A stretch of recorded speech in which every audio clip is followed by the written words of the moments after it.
Hello everybody, I'm sitting here in my little dungeon with Trinity 4, Dave.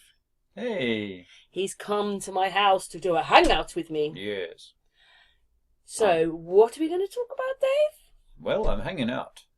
We're going to talk about primarily the 24-hour moon. That's what I'm really interested in talking about today. Have you ever heard anyone talk about 24-hour moon?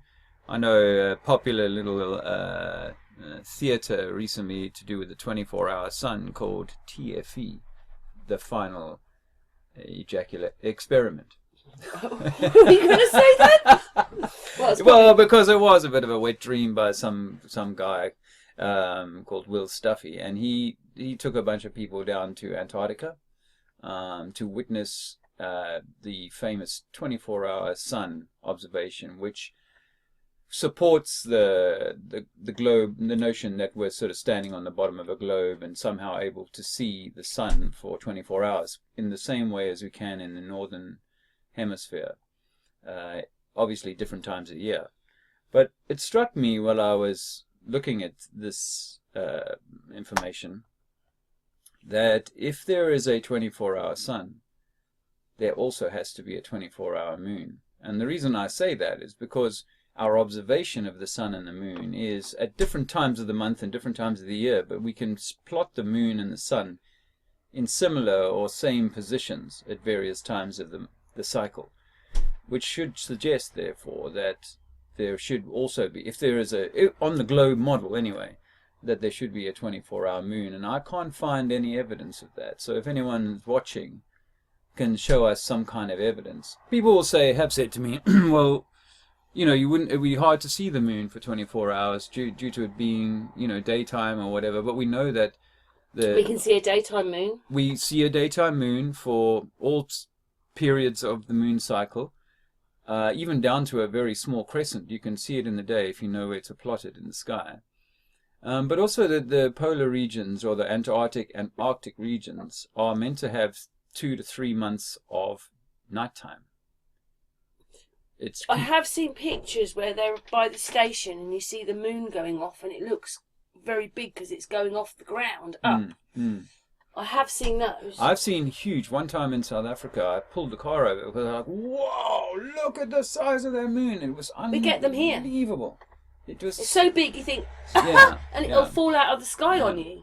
So big. But the Antarctic and Arctic regions are unique in that they have complete darkness for 2 or 3 months. And they don't see the moon and as far as I know, they don't have a 24-hour moon, which given the way that the moon is meant to work, possibly at the full moon period, it should be visible for 24 hours in the same way as the sun is apparently visible. The only thing is, we don't really know how big what they're calling Antarctica is. Is it straight?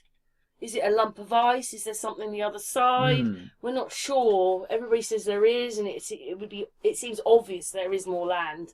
Yeah, I mean, I think I don't know that the flat Earth model, where they say, we've got a single observable point called the sun and the moon, are traveling around the outside of that ring necessarily in 24 hours. I don't think it necessarily has to work like that, because it's an electromagnetic thing. And when we look at the flow lines that you get when you put a neodymium magnet underneath a ferrofluid, I don't know if you've seen that. It looks like a crab or a scarab beetle or something. You've got these beautiful flow lines, right? So imagine if the sun and the moon follow flow lines, and there isn't a single one. It's more like there's a energy center, and the flow lines run out, and depending on where you are on the plane, you will see it at a particular time of the day. So, again, I mean, it doesn't, what we observe in the sky doesn't change the floor that we're standing on. One thing, though, that's important to note. Once you realise, like you catching the hamburger moon, that in your perspective, I can't work it out for someone in Scotland or London. I don't know how it works for everyone else. Yeah. But in your perspective, the moon wasn't very big. No, it's not very big. I told you, I went on this journey, there was the moon, and when I came out, it wasn't there. And I was like 4 or 5 miles away from Cold Ash. There's a hill up there. When I came over the top of the hill, it wasn't even as high as the hill. It was now down in the valley, below the hill, going across. And in that hour and a half, it had travelled all that distance. But how would someone in Oxford see it when it was down there in the valley? They wouldn't. See, I just don't quite know how it works. And how would someone in a plane who was flying overhead at exactly the same time, how would they see it? Would they be looking down? Or would they see the moon above them? That when I was working, I saw a plane go through the moon. I was like, what? Yeah. But people on the plane, if you could have spoken to someone on the plane at that moment... Did they see that? Well, in my experience, what they would see is a moon that was normally above them. I know I've seen footage of the sun in clouds below planes. I've seen that. But my sense is, or my experience is, that the higher I go, the higher the moon moves to match my height. So it kind of follows me. As you go up, everything else goes up. Everything else goes up. Yeah, in your perspective at that point. Yeah, because I'm standing, say, watching the sun at sunset going sort of away and apparently touching the water. But someone who's in a high-rise building right behind me, just above the beach, they would say, no, they're seeing it above some clouds still. And I'm going, no, it's already touching the water in my perspective, or setting, as we say. However, one day in Lee's flat, I was telling him about how the moon just appears and disappears. And we were looking out of his balcony, it wasn't there. And he looked at me, and when we looked back, the moon was there, and it looked lower. He was floor 17. And it looked, when it was up, it was kind of below us. Right. Yep. It didn't look like it was up there. It looked below us. Right. Well, it would kind of be, kind of depending on the time of the day as well. It'll kind of track with you. Did I mention the other time about 15, 12 years ago? To be really honest, for everybody, the sun and the moon go over you and around you. Mm-hmm. For everybody. Mm-hmm. Yeah, and I think it just happens to be... But someone in London, when I saw that moon down there, there's no way in London they could have seen that from that distance. Because it was local. Mm-hmm. That is crazy. But what I'm saying is, when they show those pictures, they show you quite a big moon kind of I've seen loads of pictures of it taking off. Yeah. So what does that mean if that area... Should we put a picture of Antarctica up? Yeah, why not? Well, we've just put this picture up because this person's got a hamburger moon just like Dave's that he took, which I put the video out the other day. You did, thank you. Yeah, it's okay. Well, it's a good hamburger moon. Yeah. If people could show me, well, I just because I know I saw a plane go through the moon. I was like, what? You see, what it is we've got this concept that everything is, well, we all know it's not 93 million miles away, but do you remember when we start, it's 2,000 miles away. It's this, but it actually isn't. No. And over time, it's got so close, the clouds are close, and it's, to us in our perspective here, it's just like cloud level just above the first set of clouds, which is why they might have given us all the cloud here for some reason. I think in England we have a good vantage point for all these things, like with the Big Dipper going around, like it's all looks good, and then they want to cover it all up or something. But anyway, well, I have so the hamburger moon was fascinating, and I think, as I was saying a minute ago, it doesn't work on a spinning globe where the clouds are spinning with the globe. You wouldn't see it in the way that I saw it, and I'm going to try and model that so I can demonstrate what my observation was and how that observation can be mimicked or reenacted on a scale model. So I'm going to try and work on that. But for me, the moon and the sun, even if the observer is at 100 meters above sea level or whatever, then the moon and the sun are only just above the clouds for you, and sometimes lower than the clouds, yes, and in the clouds even, depending on the cycle. How does it work though when a pilot is filming the sun and it's low? Like this guy said, the moon is below the horizon. That's really hard for me to explain. Is that because it's just taken off? Because what people don't realise is it looks really, but you wouldn't notice it maybe because you're, like you said, do those people in the plane know they're flying through it? But it more or less takes off from land up the moon. Yes. Well, I saw it on top of the sea down in Kent. It and in Antarctica they show you taking off almost from land. Right. But that's crazy, isn't it? That time I was in the Middle East catching a flight, we landed there and had to wait a few hours in the airport building, and I watched the sunset, and then we got in the plane. The plane took off, and as we got to above the clouds, I saw the sun again. It's like, wow, it had already set when I was on the ground, half an hour ago, and here it is again, right there in the sky. So, but if we won a globe, you wouldn't have seen that. Of course not. It would have to have gone behind. Because we're going round. at 1,000 miles an hour, and so it's rolling away from me so fast and around the curve. There's no way a plane at 20, 30,000 feet is going to be able to see if around it's that that curve. high. Because everything else is a lie, isn't it? Yeah. Planes Yeah. are free energy except on the runway. You know, like everything you're finding out is different. So you don't know if you're going 7 miles up or only 3 miles up.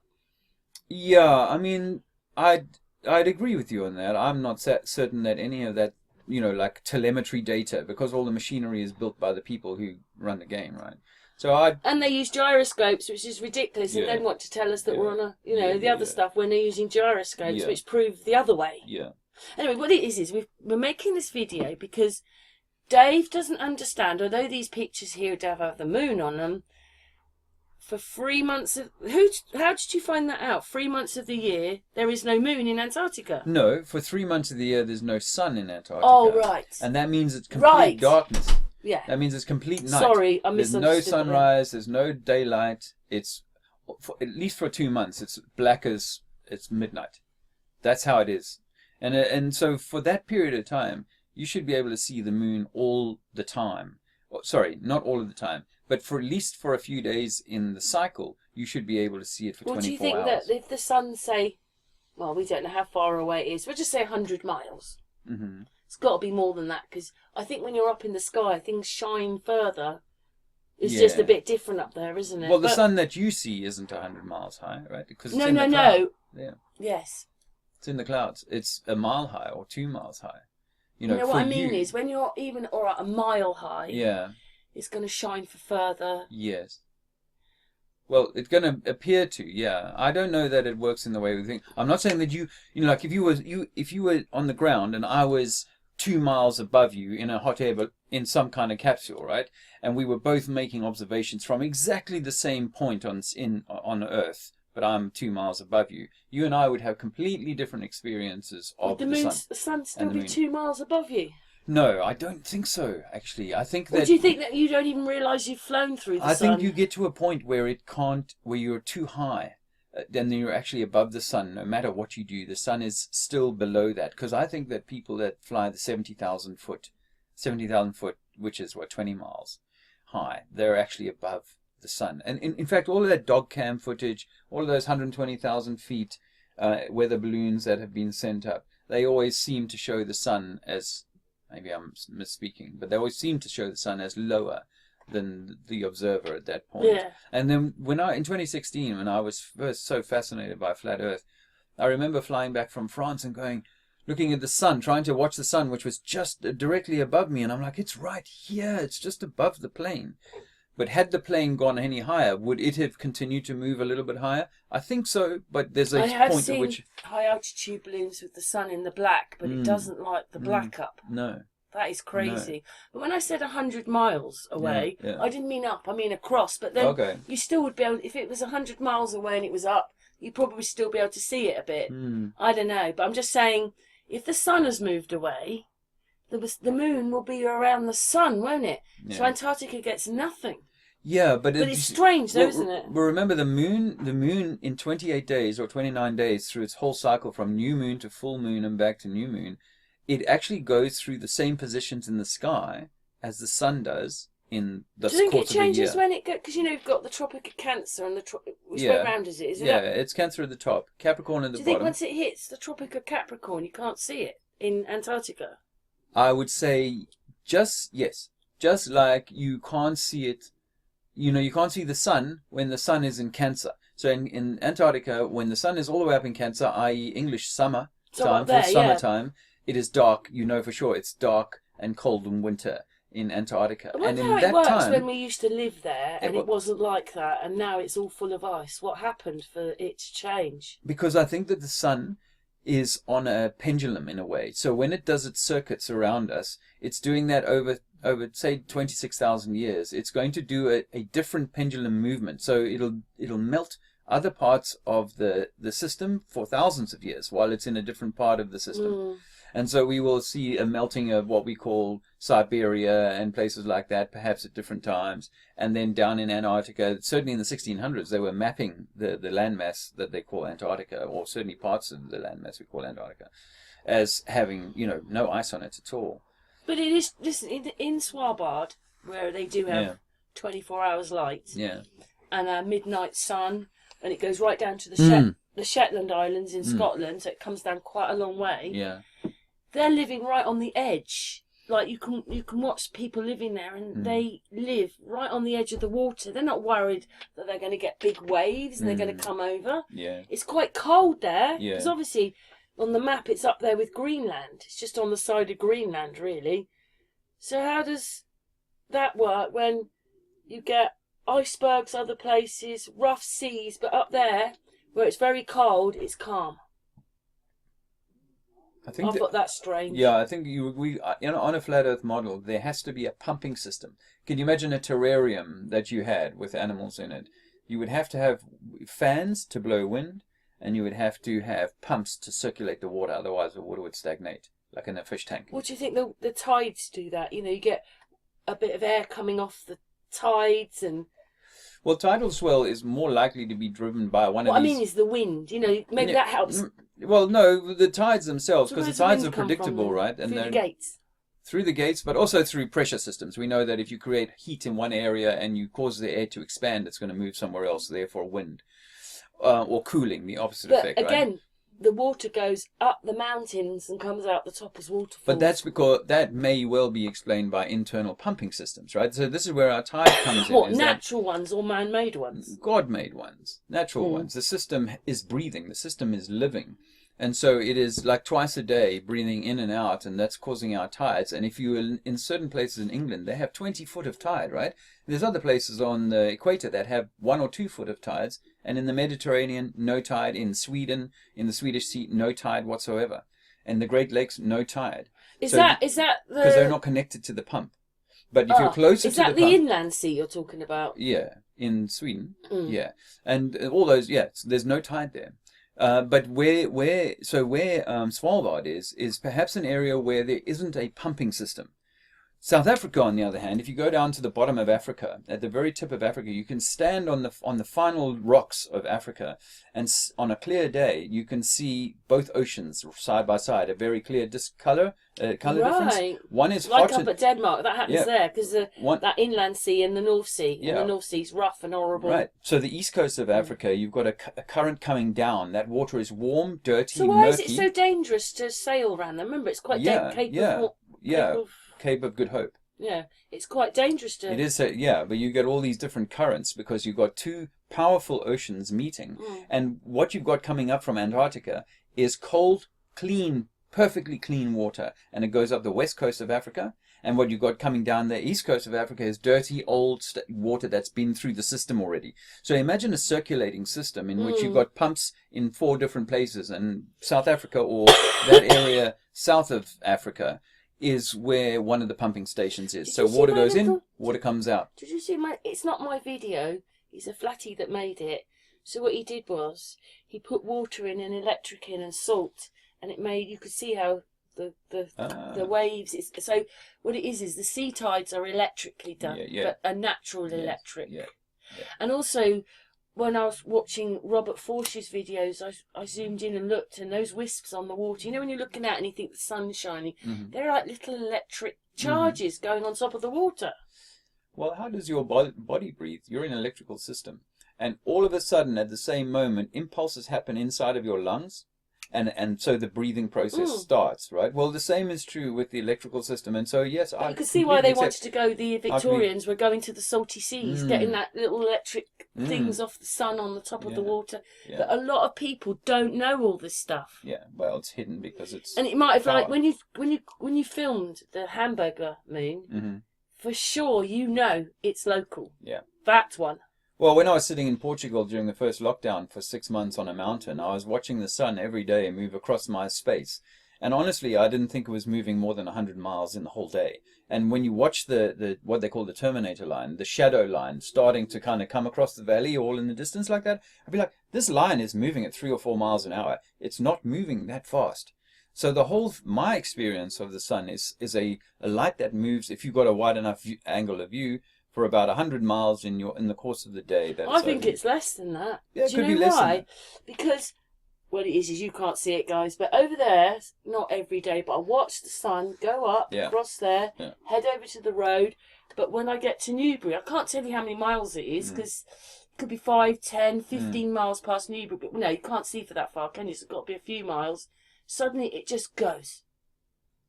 It doesn't even go away. Yeah. 1 minute you're looking at it, like you put your handbrake on, you look up and it's gone. It's obviously going through a gate. And that's the other side of Newbury. Well, that's only a few miles. Unless it's gone in over your perspective. Unless it's gone over a hill, because I noticed Swindon is like right down in a dip, so it would lose the sun if you were coming over that dip. You would suddenly lose it as you drove down into the dip. But do you see that we are? I'm glad that you said that you went to Cirencester. We were supposed to be talking about the moon. We'll get back to the moon in a minute. But you know, when you drove down, did you go Albourne way? Yes. So you went down a bit to Swindon, which is on a plateau like that. Yeah. And then you went down Blunsdon Hill, and we're on top of that. They are mountains. Yeah. It's do you see what I mean? Yeah, it's quite. So it's a bit like that bit. There's like a mini Grand Canyon. That bit there. Yeah. I think that's incredible, and people down in Cirencester don't realise they're living about a mile below us. Wow, I wouldn't have thought that much. 3/4 of a mile. It's got to be, because you drove down. How long did it take you to drive down Blunsdon Well, Hill? it takes a few things, but I mean, there you obviously go. the See, it's gradient's got to be like 1 in half, 10 or 3/4 of a something. mile. I Half a would have mile? thought. Well, I was going to say a couple 100 meters, but maybe a bit more than that. It's more than that. Yeah, maybe. Because what it is those mountains, just by they've got peaks on them. You don't give hills peaks. No. They've got peaks on them, so they're mountains. They may not be the biggest mountains, like we're not driving up the Himalayas, but they're still mountains. Yeah. And that's why I think it's so windy here. Well, I think the main point, is that the sun is close and local to you, and it's not traveling very fast. It's certainly not traveling 1,000 miles an hour across your space. It's traveling miles an hour. And you know, when they originally did the interferometry experiments, they found that the Earth, they found that there was a movement of the ether, what they was calling the ether, right? And it was in the order of 3 to 4 miles per. And then that was something else. Owen did the stars, and he said about 70, 80 miles an hour because he's in a car following them. Right. No, well, remember the sun is going to continue to realign itself to your position. But don't you think it's really crazy that in this time of the year, the sun can take 14, 15 hours to go over, and in the summer, the winter it's 6, 5. Yeah. I think that's... Yeah. Because obviously it's a bit windy today, we can't see it, but right now it's probably in the back of my garden. Yeah. Yeah, well, maybe it is turning... See, that's why it can't be a single thing. But we did say before, it's like a merry-go-round up there. Yeah. Everything's working. What an amazing system. Yeah. Well, and if you imagine a witch's hat of glass, and that's this sort of sun is a primary thing outside of that glass, and it's going around either lower down the witch's hat or higher up the witch's hat. And if it's doing but that's the fourth dimension, isn't it? Yeah, but it's still having to do that 1 guy, 360. I can't remember his name now, and he did all the videos with the suns, and they all come up like on tents. Yeah. That's what the ancients believed, that there were all these like tents, if you like, 7 layers of heavens, if you like, or skins. Yeah. Now they call it the exosphere and the mesosphere and the thisosphere. But you know what? They've made us sound that's got to be hundreds of miles away, but it's not. It's just not. Miles above you. Yeah. Because I remember once Martin Leakey said, well, we can only go 7 miles down. Or 8 miles down, we can probably only go 8 miles up, and that's if you went to the edge. But there's got to be a part of that you can't go in because the rockets can't go in. So I just don't. It's not as far up as people think at all. None of it is. No. But I'm so glad that you've seen the Hamburger Moon and that you realise that everything's so close. Because some people are horrified when you tell them. No, I've been saying for years that it's much closer, and it's a very personal experience of it, and it will depend on where you are on the plane. Closer to the equator, it'll be more directly above you. Further away, it'll be more to the side and down a bit. But here I don't think it's as like when it's like when I was watching the Chasing Moon, picking up the stars, I told you about that. It wasn't nothing's miles and it's all happened it's on that tropic, it's here. You're saying for this place, once it hits those tropics you can't see it down there, but everything happens here. That's because we must be almost in the middle of it all. Yeah, maybe. I mean, but maybe because the universe centers on the individual. So you're always in the middle of it. However, where you happen to stand will determine how the lights are in the sky. If you're too far away from certain stars, they're going to be so low and so far away you can't see them anymore. But if you take a powerful telescope and point it at a land-based object, you'll realize the telescopes are not seeing as far as we led to believe. We think they we're say seeing infinity, don't they? Well, yeah, and they're saying, you're zooming on the moon that's 200,000 miles away, when in fact you're zooming on the moon that's just a few miles away. And if you take a similar target, let's say of a building or a house that's 5 miles away, and try and zoom in on the door and read the number on the door, probably struggle to do that. Yeah, well, that's the other thing, because that was my point, we can only see for so far, and if you can see the sun, the moon and the stars, they can only be a few miles away. Yes. Because otherwise everything would be a blur, wouldn't it? Well, I mean, we've got to counter the mainstream narrative that light travels infinitely far. Because obviously what people say is that starlight has come to you for millions of miles or trillions of miles or whatever. Whereas and they can see dinosaurs from here. Yeah. But, we obviously, our world experience is that light only travels a certain distance. And if you know you're only carrying a flashlight in your hand, someone a mile away is not going to be able to see it. No, but that's also with the moon changes. Like when some people go, oh, I can't see the moon. All it is it's come up so many miles away. It still comes up. It's just not in your perspective for a few days. But it does that for a lot of people, doesn't it? Well, we're about to go into new moon in 2 days' time, so we will not be able to see the moon. No one in science has ever recorded the moon at new moon. It's never been seen as a silhouette, which, if in the mainstream model were true, it should be silhouette by the sun as it travels. And also, you understand about the chocolate chip cookie that goes across. Yes. So the chocolate chip cookie is across it, and when I captured it on my camera, it's got a colour to it, but when it's taken out the moon, you can't see it. Yes. Isn't that crazy? Yes. Well, I guess it's a little bit like the woman's, normal process of her, in her womb, is that at certain times, perhaps when the masculine sun gets too close, it's kind of shutting a door or opening a door, depending on which way you look at it. And then when it leaves the area of the sun, that door begins to open again until it gets 180 degrees from the sun, and then the door is fully open. And then as it gets closer and closer to the sun again, then the door begins to close for the new moon. So what's your thing about the moon not being there in Antarctica? I mean, this is probably why nothing grows there, because I think the moon does a lot of growing. Yeah. The plants move just as much to the moon as they do the sun. Well, I'm not making a claim that there's no moon in the Antarctic region. However, what I know for sure from observation is that the moon in a 28-day cycle goes from Cancer across the equator to Capricorn and then back again in the course of 28 days. It does that whole circuit. So when it's down in Capricorn, which is the time when they say they can see a 24-hour sun, but now I imagine the sun at the moment is up in Cancer, so it's dark in Antarctica, they should be able to observe the moon for 24 hours in the mainstream model. It has nothing to do with a flat Earth, how the flat Earth works. It just has to do with, okay, so if there is a 24-hour sun, there should also be a 24-hour moon. Because they don't have a sun, and the moon isn't actually, it's either in front or behind of the sun on its cycle. It's not very far away from the sun. It's around the sun. So if the sun isn't there, is this why they don't get a moon? No, because it's not about that. It's more to do with the position in the sky. Just imagine if you can plot the sun, wherever you are on Earth, if you can plot the sun and the moon in the course of a year, the sun, but in the course of a month, the same placements that the moon has, and that's what my understanding is, and that's what my observation is that the moon and the sun can occupy the exact same space in the sky at different times of the day and at different times of the month, but they can occupy exactly the same spots in the sky, meaning that if the mainstream model be true, that no matter where I stand on the Earth, I should have the same or similar experience of the sun and the moon. So if there's a 24-hour sun, there also by extension has to be a 24-hour moon.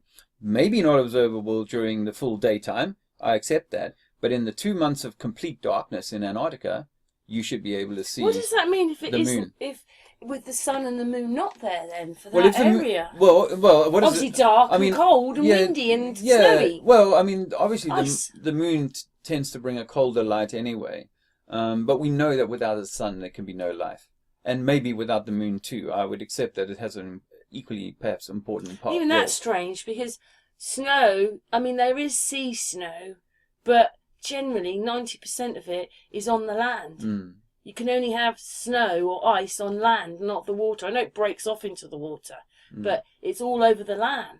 Yeah. I find that, like... That's interesting, yeah. So how much land is really there then if it's covered in ice? Oh, sorry. Well, it's covered in ice. I mean, yeah, that's... Yeah, no, as I say, I think that it's like if I had to take a room and fill it with water and freeze that water so that I had like a 1 foot block of ice the size of the room, and then I put a hot lamp in the center of the room and I spun it around, it would only melt the area in the center of the room nearest the hot lamp. But then if I moved the bolt that was holding the light to the ceiling, and I moved it by 6 inches in one direction and continued spinning it, then you would see progressive melting and freezing in the areas where it was either on or not. You also know, don't you, that just because, say, you go up Everest so you feel that you're closer to the sun, it's colder up there. Mm. So it must be something to do in our atmosphere, because for us to have our summer, the sun has to be high. But in Australia, for them to have their summer, the sun is low. Low for us? No, but remember, it's only low for us because it's further away from us. No, for them.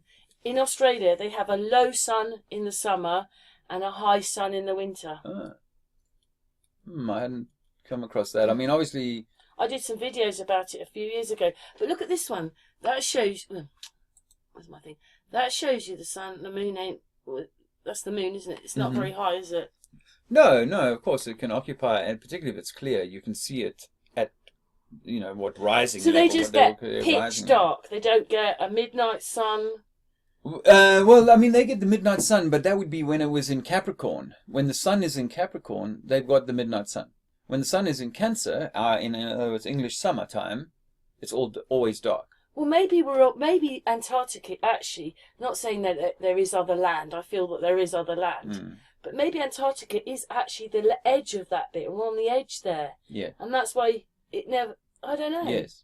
Well, no, I mean, if they saw a 24-hour sun, if they saw it and that's real, then the conclusion or the extension of that observation is that can we see a 24-hour moon? You've got to be at the South Pole for a 24-hour sun. We don't know how big the South Pole is. Well, not according to, what this TFE thing said. They were saying, no, anywhere from after 67 degrees or 70 degrees. Obviously, I don't accept the mainstream model, and I would tend to agree that, yes, unless you're at the very bottom of the ball, i.e. 90 degrees south, that would be the only time when you'd get these incredible observations. And that's why they had to make those fake videos with the sun going round and round with a cut in it. Yeah.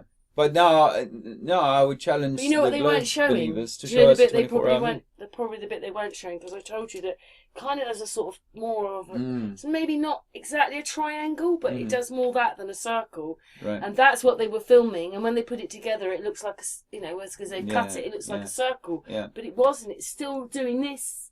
Right. It gets to a certain bit, and then if you go over the equator, the sun flips, and then those marks were that side, and then they're the other side. Same with the moon. And that rotates, doesn't it, the moon? And the sun must be doing the same, but obviously we can't see it. I think the sun is rotating. People who do sunspot things seems to show that. But the moon is definitely rotating clockwise in the northern plane and anti-clockwise in the southern plane. That's my observation. And it is inverted. The image that you see of the moon is sort of flipped, as though you've turned the card, and you've turned it around 180 degrees. But it's rotating also in the other direction. That's crazy though, isn't it? So those things don't really stack up. People say, because we were standing on the bottom of a ball and spinning in what would be the other direction, that's why... No, Yeah, but you know what? What people aren't taking into consideration about the ball is that our whole life would be different as we were going over the curve the whole time. Well, I mean, it's hard even to imagine because we live on our moving... And then, because we're going so fast, wouldn't we all just clump to one side? We'd all just meet at one side because that's the momentum of this thing going round and round. Yeah. Or that when you travelled... Or, what it is I could get an umbrella and just put it up and say, I'm coming to America for a cup of tea, down. Yeah. It does nothing happens like that. Or if you went from, like, say, Scotland to the equator, today on a plane and you got off, you'd be like, whoa, it's moving faster down here. You know, I can really Yeah, feel the difference. we're going 20 miles faster, 30 miles faster. Much faster on the equator than in Scotland. You know, maybe it's 300 so miles an hour stupid. faster. You know, and you know none of it. It's just so silly. You know, none of it. You know, oh, that's because it's so big and it's all, you know, moving. Everything's moving. We do live in a realm, and you and me can't actually sort it out because the realm is kind of magical. But I do believe in Enoch's gates now and realise there's some gates here and there's some gates over there. I think there's 6, but I might have read that, but that's So is that why we're important? Because there's a gate there and right over us. Well, there's no...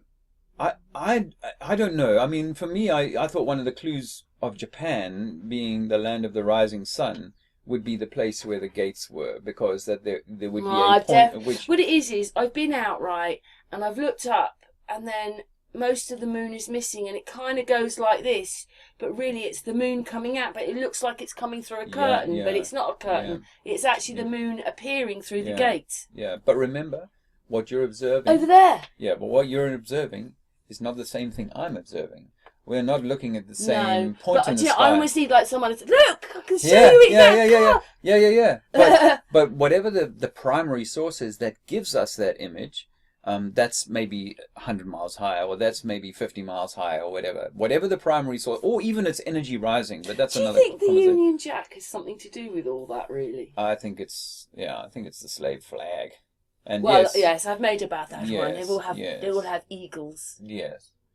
One way or another, and even if it's not being shoved in your face today, you just go to the military flags, it's all over that. Yeah. They're all the same totalitarian system. Yes.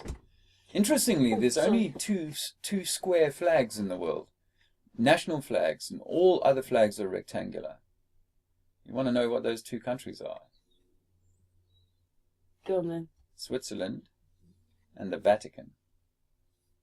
And so what does that mean then? Well, for me, we know that the Switzerland is a very important element of the control system. That's why they were able to excuse themselves from World There is War something there, though, isn't it? Because they do some really horrific videos the banking, there about opening that tunnel up with the goats. I drove through that tunnel just weeks after they opened it. The goat's coming for me. Yeah, but then I realised, having driven through it, that only a part of lots of the tunnel was many, many years old. And then there was only one extension that had been finished in that last 2012 or 2015 or whenever it was, 2016 I think, because we drove through it in 2016. So Switzerland and also, Vatican. What else is there in Switzerland? When they can go back to finding out where we came from. What's the other thing? That horrible thing. The Genome Project. No, they can. They're trying to go back to the beginning of time. CERN. That's it. That's there as well. I visited that. Ooh. Actually, a few years ago. It's on the border of Switzerland and France, in Geneva. So I visited that. It was an interesting experience actually, because they got like a little sort of science fair for children to kind of get involved in and stuff like that. So you're going, oh, these are kind of fun things, and we already knew that we were very suspect of it. And we're on our way out, and as we're walking down this very long corridor, a group of about 40 suited and booted sort of businessmen-y type people walk into the corridor, and they walk amongst us as they're walking in the opposite direction. And Zizi, being he was 6 years old at the time, he said, he said, what are these? He actually turned to me and said, what are these? I thought, whoa, what's he seeing? He's like a little old man in a child's body. Yeah, do you know what? He was so grown up when we came to your house, but then he had to go like a little 8-year-old. But everything else, he was so grown up because he's only 8? He's 8 now. Yeah. Should we change the picture? Yeah, sure. We were just looking at this. We were just looking up things. And what did you say, Dave? I said, well, this is a straight line. That doesn't look like no a circle. curve. No curve there, but I don't know what. I can't be sure how. But you're not going to see anything. And then you got this crazy idea of what's really going on. Phases of the moon. Anyway, so we're just going to look up some writing now, but that can't happen on a globe. No, and just click on that one. Okay, 1 second. So we obviously see the moon like this. But actually, that one, some of them you won't see in your sky if you're in Europe. People in America or in Australia we'll see different elements of the crescent, because that rolling crescent that you got there in different positions, you can see, and it's the evidence of the moon rolling and turning. But you only see about, let's say, 100 degrees, maybe 120 degrees of the 360-degree rotation, depending on where you happen to stand. And people who are in the east will see what I believe is the beginning of the rotation cycle. We see the middle of it, and Americans see so the end of what it. they're saying is, if you're in Antarctica, that's how you see it. If you're in the North Pole, that's how you see it. Equator, Sydney, London. Right. Svalbard. Svalbard, there you go. Well, so would that be observations on exactly the same day? Well, I think they're just saying that if you were in these areas, if you were in one of those locations, say you could whip from one to the other, you'd see it like that. Yeah. We're going to look up a little bit. We're just going to see if there's any information about moon phases. Well, we've just been playing around trying to find the moon phases for Antarctica, and it wasn't that easy, was it? No. We found this, but it doesn't show whether there's a 24-hour moon or... But there is a new moon on the 27th of May. Is that before us? No, that's when we're getting it. Is that 2 days from now? What's I see. Yes. I wonder if we could do... Yeah, if moon's at 17% now, and it loses about 12% a day, I think. Something like that. Maybe a bit more. So it's in the waning crescent at the moment? Yeah, it's waning, and obviously once it's 0, it takes 14 days to go to full again. So that's 100 divided by 14. They're showing that in darkness, 7 degrees, they do have a moon. Right there. There's a little little thing on it. Yeah. But you don't think they do? No, I'm not saying they don't have a moon. I'm saying do they have a 24-hour moon? Right. That's what they should have. Because if you can see the sun for 24 hours a day when it's in Capricorn, then when the moon is in Capricorn, you should see it for 24 hours. It's the same. You're looking. Capricorn is the same place in the sky. Yeah. So if the sun or the moon are in that position, then they're both going to be experienced in exactly the same way by the observer. And if the observer happens to be in Antarctica and can see a 24-hour sun for certain weeks of the year in their summer, then when the moon moves into that same position in the sky, i.e. Capricorn, what is known as the southern summer, then we should see a 24-hour moon. So it means that if they don't, say they don't have a moon for a while down there, or a sun, doesn't that mean there'll be no tides, no nothing? Well, I know the tides I said were electrical, but everything will be quiet there, won't it? Be still. No sun, no moon. Yeah. But no, it's not a pleasant time to be down there. You know, Sir Ranulph Fiennes, the British explorer, he tried for 5 years to get permission to walk across a peninsula during the winter time. He called it the longest night. And he never finished the expedition, but I happened to go on the ship that was taking his crew towards that expedition, and they told me it had taken them 5 years to get permission. And all he was doing was walking across a peninsula, and it was going to be hard. He got a bit of frostbite. The story goes he got frostbite. I'm not sure if he was scared off the mission by the military, because we know the whole control of the down.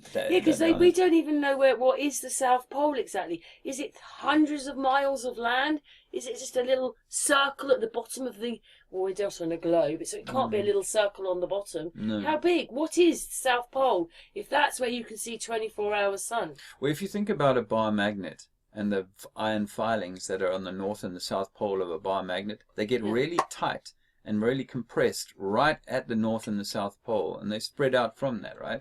So if our north and south pole, if we have a north pole like we think on the flat earth, then we've likely got a south pole like that too, which is also squashed energy. So it might compress down to a single point, but then again, we don't know that it's not a long plane. That if the sun and moon are moving, so when it's up in the North Pole, it should be quite big. Right. And then when it goes down to Antarctica, it's going to be quite big. Well, according to which model do you mean? Just mean, won't it be like that a bit more? It won't be bigger. No, because again, I think it has to do with you getting a secondary observation of something. You're not actually seeing you're not seeing the point that the sun emanates from. You're seeing a reflection of something. a secondary light. That's what you're seeing. Mm. So I don't know that. I accept, obviously the further south you go, the lower in the sky it's going to be, or the further north you go, the lower in the sky it's going to be, and the more the closer to the equator, the higher it's going to be.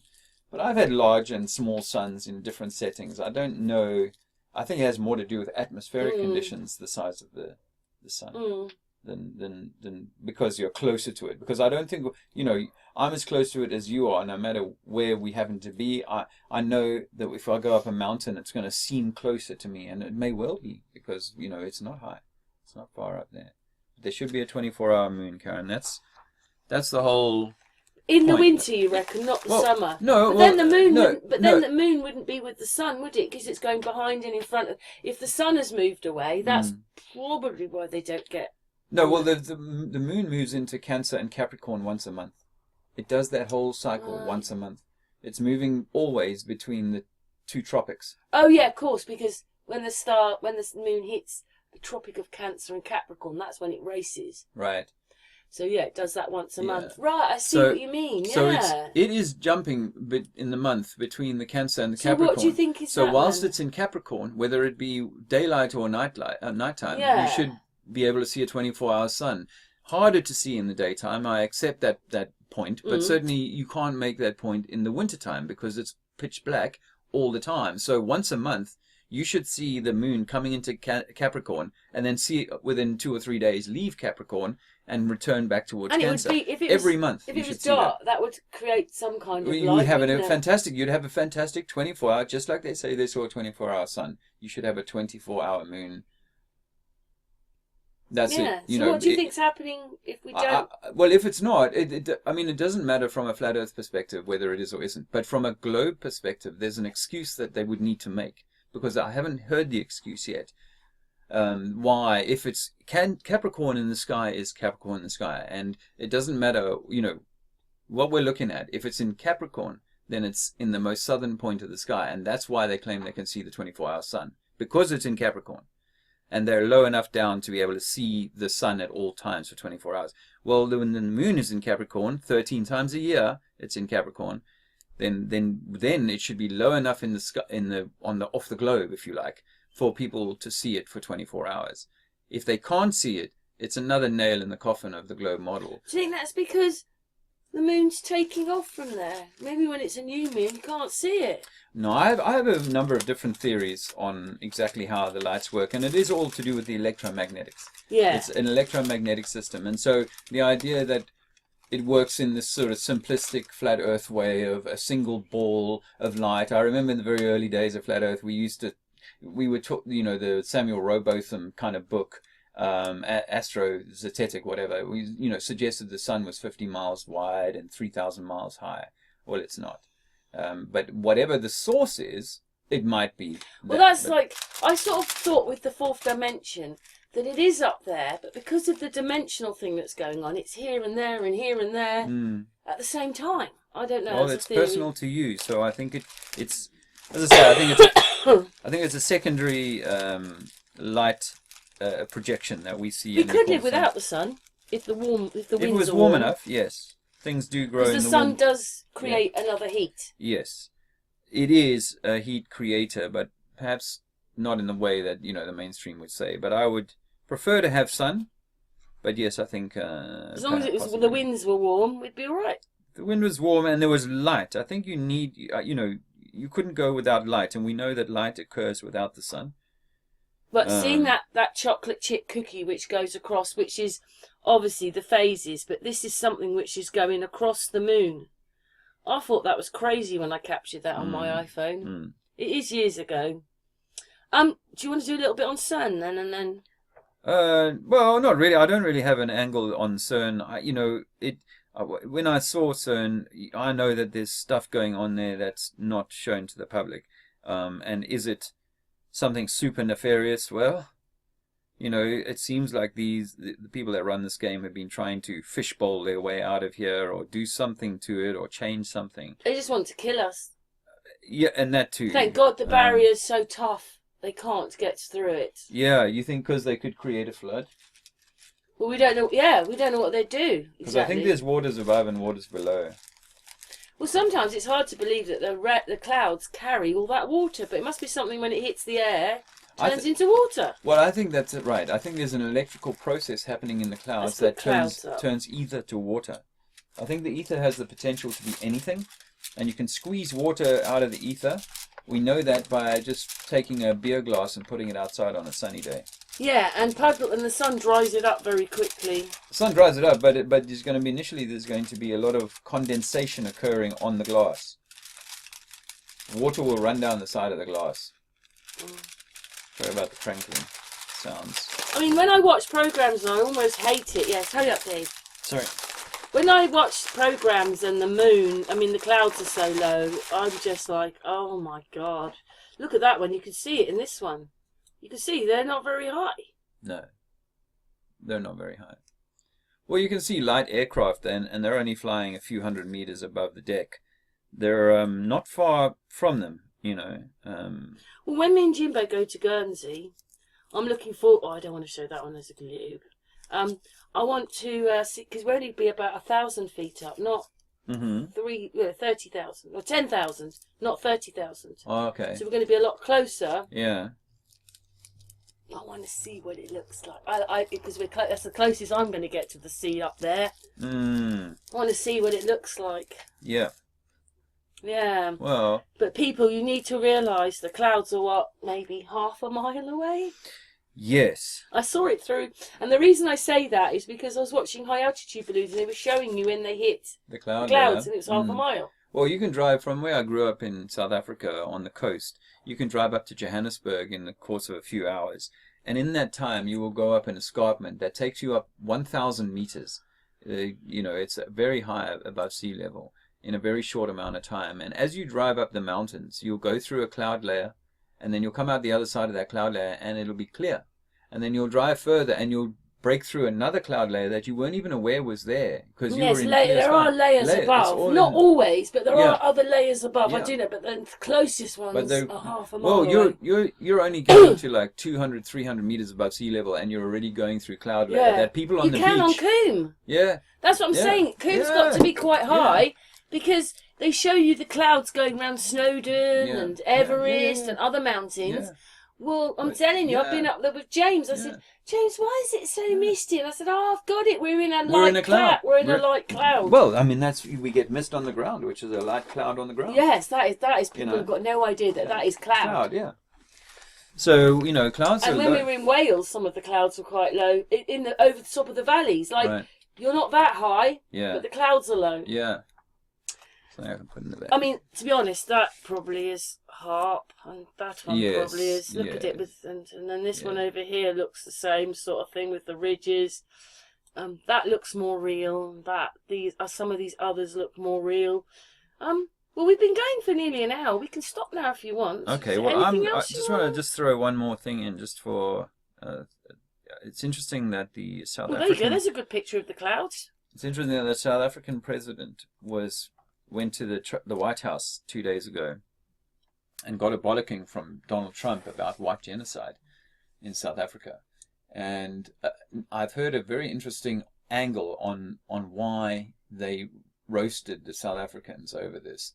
And that is not because they care about white genocide, but because the South Africans were the only country that took Netanyahu to court, to the International Criminal Court. And he was found guilty of war crimes and is now wanted for arrest in certain countries, right? Because of South Africa taking him to court. So there's this angle that South Africans are getting pushed back by Trump because, of course, Trump is a big. And he did it to Ukraine. Remember that we did a hangout together about how rude Trump was. So why is he taking that on? Yeah, exactly. Why would he care? He says, "Oh, because I've got South African friends and so on." Who's sovereign? He wants to become sovereign, although he already is. Well, he's certainly acting the part of, the world kingmaker. He's like. I told Amy not to watch it in America because it comes on all the time, Trump, and she's like, he's going to do this, he's going to do that. I said, don't take any notice of it. Yeah, it's a lot of there's a lot of cajoling people to get them to believe that the Savior has come, and then they will follow him over the cliff. Some Americans are happy with some of the changes he's doing. Well, you can understand that because, problems have been created. And when there's problems and you can solve them, then people are going to be grateful. But I looked up, if people were happy in Russia and they're happy, they get benefits, housing. Everybody has a house. If you're on the streets, you get some kind of accommodation. Right. They get benefits. They get not national health, because that's what it's called here, but they get A similar thing. Yeah. And then you think 10 years ago it was, let's go to America, and now you don't. The Americans. Amy says people are saying, "I'm sorry for you." Well, I think there's good elements in America, but I don't know what's coming for us all. Look, there's the different levels of clouds. Look there. Yeah. Well, I studied clouds in school. It was something that I enjoyed learning. Cumulonimbus. But see how close they are to the land? Even those ones aren't very high, are they? Yes. Look at that. There's a diagram, but that's... Yeah. They might go up to 3 kilometers or 4 kilometers or something. Yeah, it's not that high. But I was actually wondering, Dave, whether this is the firmament, because it's waters above, waters below. And this is it, because often when you look at the clouds, they're upside down. So that should be the other way round. Right. So do you see what I mean? There's a level there. It's not very high either, but that's where the firmament is there, because the clouds don't... I know they occasionally do, but they often just stay there. But think about the peel of an orange, right? The peel of an orange isn't all orange. Inside, as you peel through the orange, you get into the white pith, right? Well, our atmosphere and the exosphere and things above us could all be elements of the firmament, but it's got to have, like all things, it's got to have a light area and then denser and denser and denser, colder, as you said, going up, and eventually everything is so frozen and so cold, it is solid. Gases and everything are just solid, and it's creating this barrier which keeps the waters out. Equally, when you go down below us, it gets hotter and hotter and hotter. So while hot air rises and becomes cold, cold air sinks and becomes hot. Wow. Yeah, and so everything is hot and super. Once it gets to such a temperature, perhaps nothing can penetrate. Not because of a molten core turning round and round. Yeah, well, that's for the junior school stuff, right? Yeah, but is it the top of are we sitting on top of a black hole, and what's happening is light is coming through the black hole and getting But because squashed. anyway, how do we work it all out? Because we're just living on different plateaus. Yes, it's all planar. So you could drill in the top of a plateau, but someone's like Cirencester are down there. Yeah. And it gets getting hotter and hotter as you go through that. Well, what's weird is that you can drill in from above, say 200 meters or 300 meters above Cirencester, and get into a water well, which is only 50 meters below your feet, but still 250 meters above Cirencester. There are all these, inside of the rock, are all these lakes that are all parallel and horizontal. But they exist within the rock at altitudes above where people live closer to the sea level. It's an incredible living being. You know that because of that heat, probably, you can actually get electricity out of the ground. There's a place in Newbury I worked at, this whole old people's home, they drilled in the ground for the electric. Is it a heat source pump? It's not heat, it makes their electric. Oh. So why don't we have that? That's eco-friendly. Yeah. And cheap. Yeah. It doesn't need anything. Once you've got it all in, it doesn't cost anything. We wouldn't have then these great big bills. We'd be so self-sufficient. No, we don't want that. No, we don't want that, because we have to be part of the totalitarian Roman thing. Yeah, well, you wouldn't be a good slave if you weren't paying all your But taxes. the thing is, I suppose they can do things to us, like they took my channels away, but they're not going to stop me being an awake person. Yeah. I don't know everything. Yeah. But I have lots of people in the years on my channel talking about all this stuff. Well, I have a message to close for everybody, and that is that, yes, we know that they're doing all sorts of weird stuff, unpleasant stuff. But when you know that, what are you going to let that knowledge do? Are you going to let it enrage you or empower you? And I think this is where we have to journey on this information, is to become empowered, not enraged. Enraged first, but then move through the rage into self-empowerment and go, okay, well... What people might not understand is, when we were learning some of this stuff, we might be sitting there going, oh my God, once you click to what it really means. So they don't realise that we've been through that, oh my God moment. Yeah. And there's loads of them. Nothing works the way they say it does. Yeah. And just one more thing. Those ones there look like harpy clouds. Yes. Yes, that's typical harp. Terrible, though. Yeah. Well, we don't know what they're doing, and I think that possibly they're trying to interrupt information coming in through the ether. Or they use with HAARP, they can use it in the ground with the soldiers. They can use it all over. Yeah. Yeah. I think they might be able to create earthquakes with it. Yeah. Oh, I do, yeah, because I showed that. Well, Haiti. it was really strange. I've got this hangout with Stan and Mike Helmick, which I might put out. Both those people have died, but Mike Helmick a few years ago showed us the information. Anybody can get it. I can't remember where you go, but I've got the video, and it was showing you all these scalar waves coming from through the water, hitting Mexico and Australia. Yeah. Banda Aceh, do you remember? I mean, are they natural or are they making them? And CERN could be all part of that. It could be part of because that. they're only telling you it's a certain way. We don't know, do we? Yeah. Not really. Yeah. I mean, I think Zizi got it right. What are they? What are they? Yeah. That's brilliant. Unbelievable. He's such a clever little boy. Yeah, I'm very proud of him. Yeah. Yeah. Well, so there you go. The clouds aren't very high. No. We still haven't worked out what happens, but you feel I feel because they have 3 months of dark. Yeah, they should. And the sun's not there. The moon won't be there. No, the moon should be there once a month. It month. should be there. Once a month, it should come. So why isn't the sun there then? Well, because the sun is only going to do that once a year. It only goes into Capricorn once a year, and 6 months later goes to Cancer, and then 6 months later back to Capricorn. While the moon, every 14 days, it's moving between Cancer and Capricorn.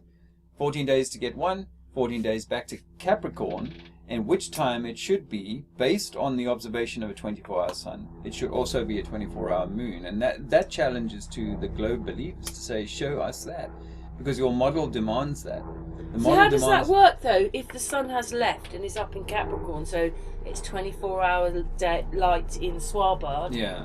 If the moon's going behind and in front of the sun, it's got to stay with the sun, hasn't it? No, it's at full moon. It's 180 degrees away from the sun. And yes, in the course of the 28-day moon cycle, it will join the same space at times with the sun. So they might both be in Cancer or Capricorn, say, at the same time. But because the sun is on a very slow-moving trajectory, it takes 6 months to do the cycle from Capricorn to Cancer. It only takes 14 days for the moon to do that same journey. So it's bouncing between the two. Yeah, it should be popping there, even if it's... So for at least the time of the winter in the southern regions, it should pop in there every 28 days. It should come back into Capricorn and should be observable for 24 hours. That's if the model that they offer us is set, meant to hold water. It doesn't, of course, but I say, why don't we put that challenge to them and say, okay, you've shown that there's a 24-hour sun. Let's assume that that's true. If that's true, there should be a 24-hour moon at least every month and easily observable during the long winter, during the night time. I was just saying, we don't know how big Antarctica, the South Pole is. No, but the point is that people stood there in the TFE experiment observation. They stood there and claimed to see a 24-hour sun from that point. Right. So from that point, they should also be able to see a 24-hour moon, because the sun and the moon move into the same place, and the moon does that every 28 days, i.e. Capricorn. One more thing. Yeah. It's a couple of old videos, but there's a place in Mexico and a place in Germany where they're making stars, and they both said they can only go 5 miles up. How can they pretend that they're millions of miles away if they can only make stars 5 miles up and they can't make them any further? Yeah, well, because pseudoscience has minds, just like in religion. People's minds are trapped from a very young age. And also, when I did it's on I put it out occasionally because I just think you've got to be bothered to watch. It's probably better to watch it in a dark room because it's nighttime footage and it's swirling. But as the camera goes up, it can only go so far. They're in the stars. And the camera's moving like this, so it's like warp speed as the camera's going round. But all the stars are in front of them, and you can see that there's stars below the camera. Yeah. I can go with that. But it's just absolutely incredible that everything they have said is the other way round. Inversion. The Christians would say it's the devil's world. The Muslims would say that too. I mean, it's so that we think we're small and irrelevant and everything else is so big, when it's actually the other way round. We're the relevant and everything else is... Everything's here for you. It's centered on you. You are the center of creation. You are the universe. You and I verse. You and I talk and create. We are the center, and we are the reason and the purpose. And your journey here is why you're here. Is to grow from the soul point of view, not just this material kind of bullshit that lay it over us. Well, it's to get to know who you are as a person. I think that's the biggest service you can do for mankind. Well, to yourself Once you know first, who you are, you're not going to keep changing your mind, and then you can do things like research. Because a bright light will help others around. A dim light will help very few. So, well, thank you so much for doing this hangout with me, Dave. You're welcome, Karen. It's been fun. Yeah, we've actually crossed quite a bit of talk territory, there. Yeah, territory. Well, thank you very much, and me and Dave are finishing now. So thanks once again, Dave, and chat room.